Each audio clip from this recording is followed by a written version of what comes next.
பிரியமானவர்களே, இந்த நிலையான வாழ்வை தேடுகிற முயற்சியில் தான் இந்த தவ காலத்திலே நாம் இறங்க வேண்டும். அப்ப அந்த நித்திய வாழ்வு கடவுளிடம் இருக்கிறது, அதை நோக்கி நாம் செல்ல வேண்டும் என்றால் இந்த தவ காலத்துல திருச்சபை 3 வழிகளை நமக்கு காட்டுகிறது. ஒன்று, தர்மம். தர்மம் காசு அல்ல, அது ஒரு விதம். பணத்தை கொடுப்பது ஒரு விதம். இன்றைக்கு என்னுடைய தானம் தர்மங்களாக பல காரியங்களை செய்யலாம்.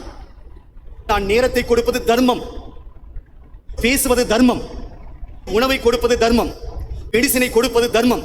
ஒரு எடுத்துக்காட்டுக்காக சொல்கிறேன், பணம் மட்டுமல்ல. அப்ப இன்றைக்கு நான் ஏதோ பல விஷயங்களை என்னால் கொடுக்க முடியும், ஆனால் கொடுக்காமல் இருக்கிறேன். அப்ப அந்த நித்திய வாழ்வு அடைவதற்கு இறைவன் காட்டுகிற முதல் ஸ்டெப் என்னவென்றால் சேரிட்டி, தர்மம் செய்ய. இரண்டாவது, அந்த நித்திய வாழ்வு நமக்கு கிடைக்க வேண்டும் என்றால் நாம் செய்ய வேண்டியது இறை வேண்டல், ஜெப வாழ்வு.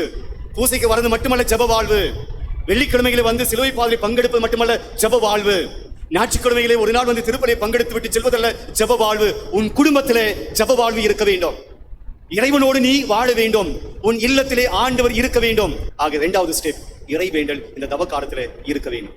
மூன்றாவது, நோன்பு. நோன்பு இருத்தல் என்பது மிக மிக அவசியமானது, மிக மிக தேவையானது. ஆனால் அந்த நோன்பு என்பது பிற நலமாக மாற வேண்டும். என்னுடைய நோன்பு அடுத்தவருக்கு வாழ்வாக மாற வேண்டும். தவ காலத்திலே என் மீது தெளிக்கப்படுகிற, என் மீது பூசப்படுகிற சாம்பல் நான் நிலையற்றவன் என்று உணர்த்துகிறது.